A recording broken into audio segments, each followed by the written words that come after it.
So we're going to begin with our first wine on the tasting list. As you know, our tasting list is in order from drier to sweet. So the first wine on the list is our Tonight sparkling wine. This is a completely dry sparkling wine with Honeycrisp apple fruit highlights.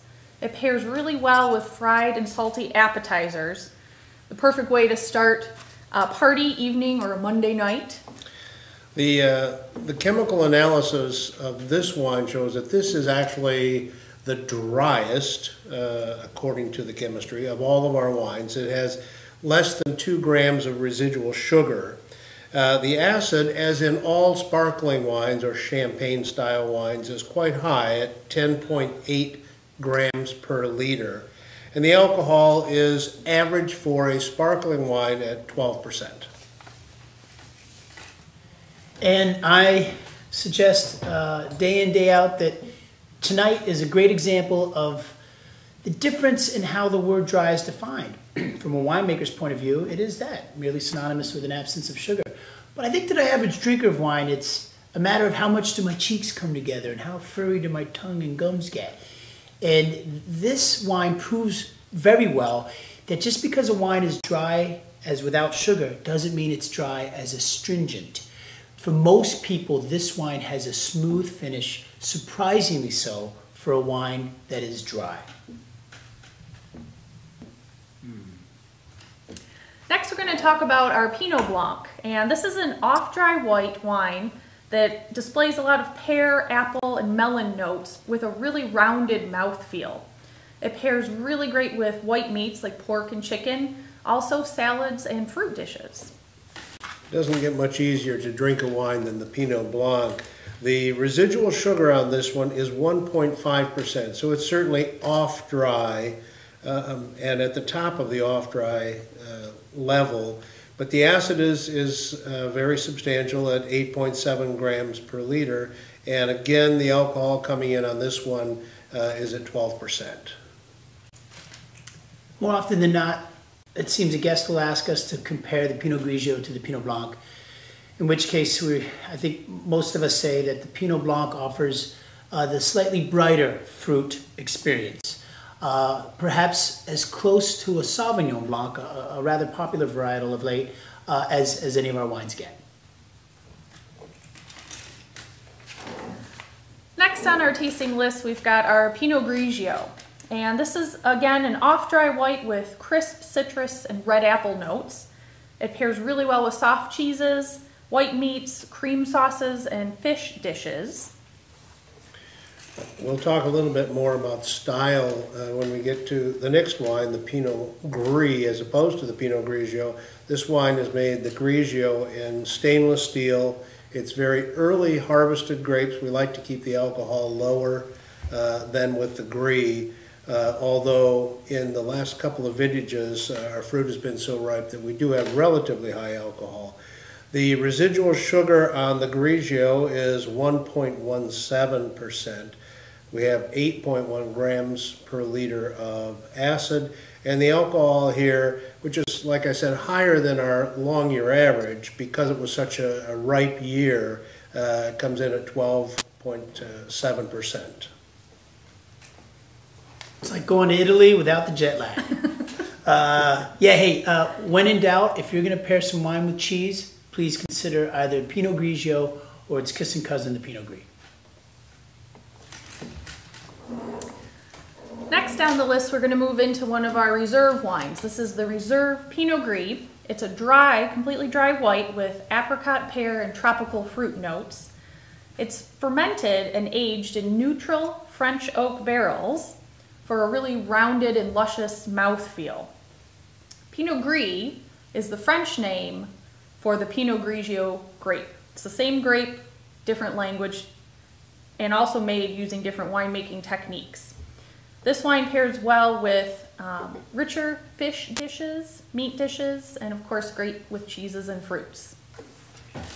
So I mentioned that the Grigio was fermented and aged its whole life in the cellar, which was a very short life in the cellar, in stainless steel. And Marie just said the Gree is always fermented and aged in neutral oak barrels. We're looking for the breathing character that you get from a barrel, but we don't want the wood flavors or the smoky, toasty notes that you get from new barrels. So after our barrels have gone through 4 or 5 uses as Chardonnay barrels and have lost most of the oak flavor, they're retired to the Pinot Gris program.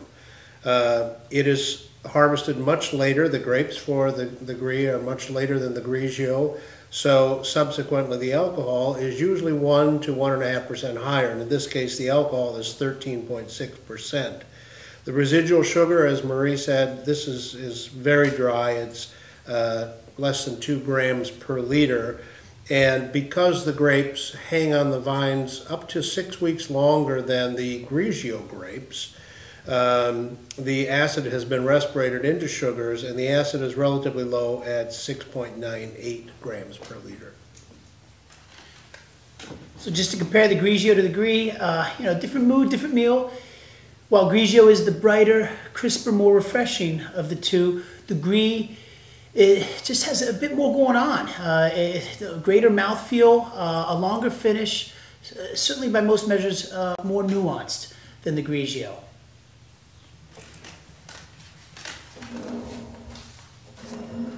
Next on our list, we're going to move into our 2 Chardonnays, beginning with our unoaked Chardonnay.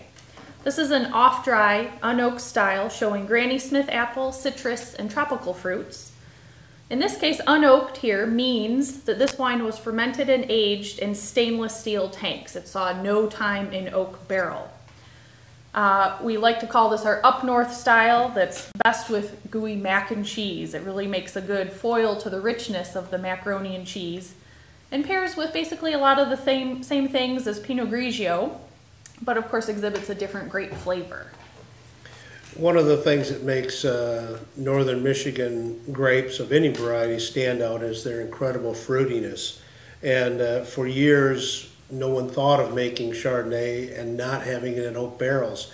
And we decided that the flavors of Chardonnay on its own are so wonderful, and especially grown in a cool climate like ours, that we should start doing a variation on the style, and eventually ended up to the point where we are today with 2 completely different styles.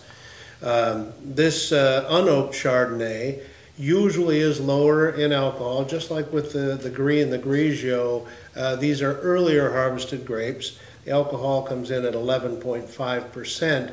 The residual sugar on this one is 1.5%, so it's definitely off dry, but it has a relatively high acid content, which tends to mitigate that sweetness. The acid is 9.15 grams per liter.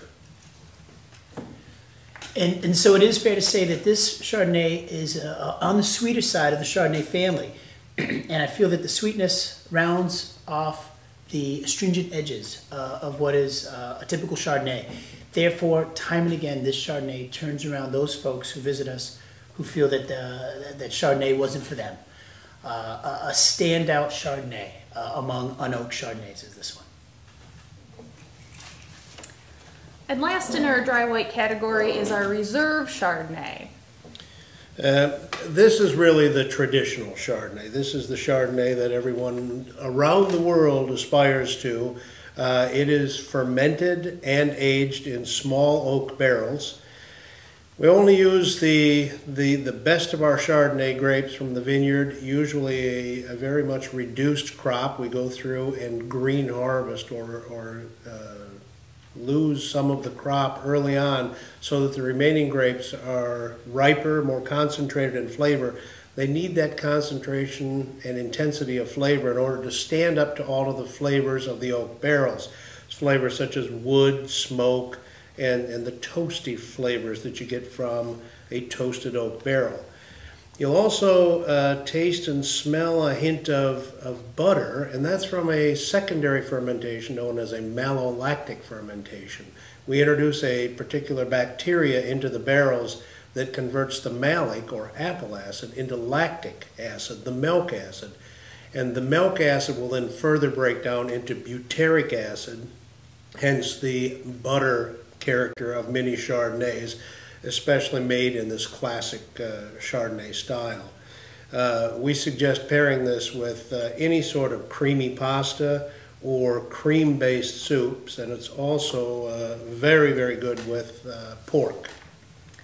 Technically speaking, this certainly is a dry wine with just 0.5% residual sugar to it, with a relatively lower level of acid at 6.38. If you compare that to some of our other wines, it's a lower acidity level, which I think also might help add to that really round, rich, smooth taste that comes out of this wine. And the alcohol falls in at 13.5%. Typically offering both styles of Chardonnay, we are thereby catering to the two large camps of wine Chardonnay drinkers out there, oaked and unoaked. And I like to push for trying to enjoy both, thinking of them as different moods, different meals.